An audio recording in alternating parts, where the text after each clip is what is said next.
An estimated 42% of Americans drink a glass of soda every day, and that's shocking, considering that America isn't even the leading consumer of soda. Soda is the closest thing we have to edible poison, but why do we still drink it? In this video, the evil business side of soda companies, dissecting the marketing campaigns that have convinced us that drinking fizzy death juice is a good thing. Stick around till the end of the video, and you might just be able to spot these bad practices on your next grocery trip. Soda history. Believe it or not, soda hasn't always been the bubbly death drink that we know and sadly love today. In fact, it was quite the opposite. During the 19th century, soda was originally seen as a cure for various ailments. Pharmacists all over America combined carbonated water, flavored syrups, and other pharmaceutical drugs to make medicine that's a bit easier on the palate. But as it turns out, the carbonation and flavored syrups made drinking medicine too enjoyable. Soon enough, people were looking for flavored syrups and carbonated water without the medicine, and thus, the modern soda fountain was born. One of the earliest breakthrough brands of sodas was Coca-Cola, and understandably so, considering its original recipe contained cocaine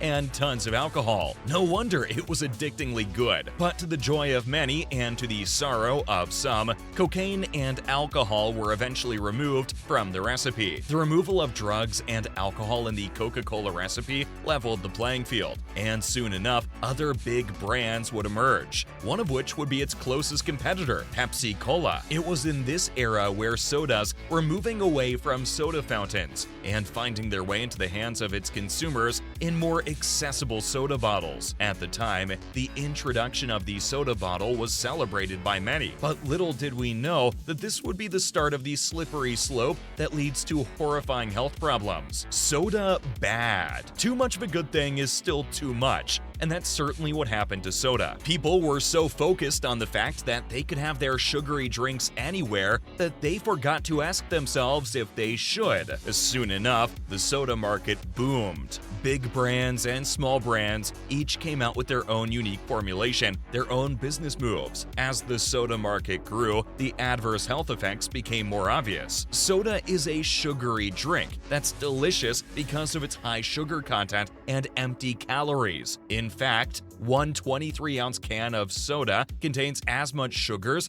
as a small Snickers candy bar. And the worst part about it is that even when you've finished all that sugar, you still wouldn't be able to feel it because of the empty calories. So what do you do when you don't feel full? You grab another can and chug it down again, and again, and again. That must be the sugar. Oh God, that's good.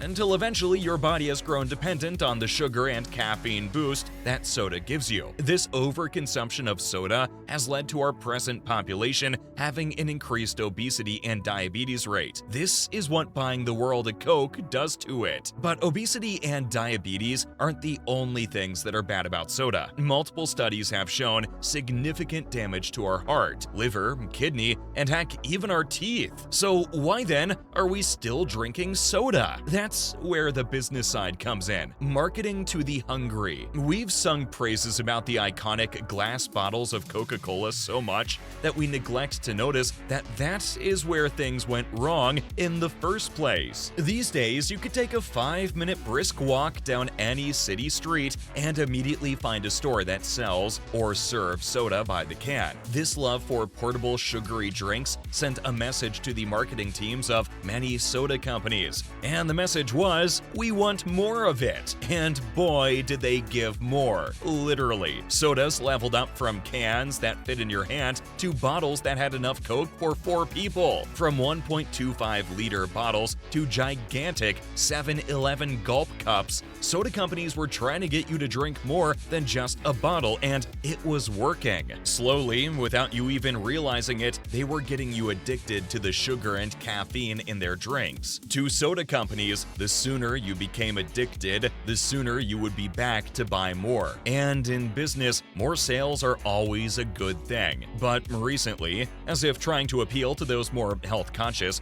soda companies have begun to roll out smaller and more manageable bottles of soda just to wet your whistle. It may not be much, but this might just be the gateway drug that gets you hooked. And sadly, these soda companies want to start this addiction young. Market to the young. Marketing to the younger generation has always been a successful marketing plan because children don't have the same inhibitions as adults. Every company does it at some point, and soda companies are no exception. No parent would dare disagree with their child wanting something as simple as a can of Pepsi. Speaking of Pepsi, they were one of the earliest to ever blatantly attempt to market to children with their Pepsi Generation ad campaign in the 1960s. This campaign featured a series of ads aimed at a younger audience, emphasizing Pepsi as the choice of a new generation. It included slogans like "Come alive, you're in the Pepsi generation," and featured celebrities like Michael Jackson and Britney Spears in later versions. That's like saying if Lionel Messi suddenly started marketing Pepsi to today's generation. Oh, wait a minute. Then there's Coca-Cola's successful attempt at correlating happiness and the holidays with their can of Coke. From a holly jolly Santa figure to the polar bears that are enjoying a glass bottle of Coke, there's no shortage of cutesy imagery in Coke branding. Imagery that would make any child's eyes twinkle. Aside from brand ambassadors, soda companies have also made deals with big media conglomerates to have their products simply appear in media. Such famous sightings include obvious product placements like Pepsi's appearance in Back to the Future, a movie that was a smash hit for kids and kids at heart. Then there were the more subtle product placements, such as Tony Stark sipping on a can of Pepsi in Iron Man. Subtle, but just enough to make you want to drink a can of Pepsi. And when it comes to subtlety, it's often the big brands that are so used to scheming. The great diversion. Let's face it, a lot of what we're telling you are things that you already know. It's common knowledge by now that sodas are jam-packed with harmful ingredients that'll surely lead you to your deathbed. As such, soda companies do as every major corporation does, do the bare minimum.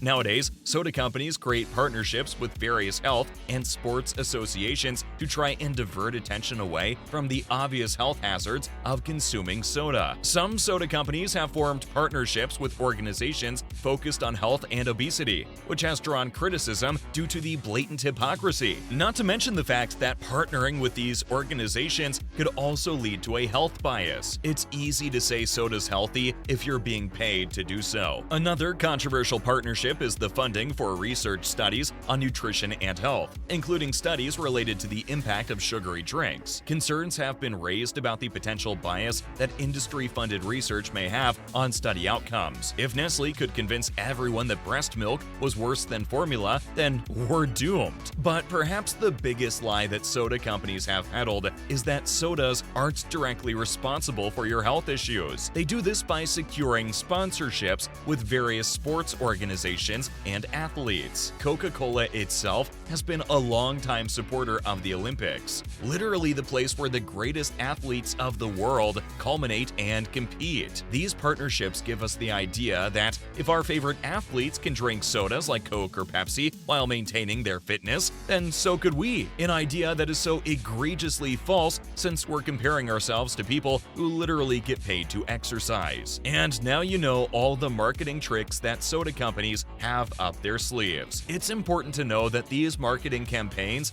are all just that, marketing, not hypnosis or subliminal messaging.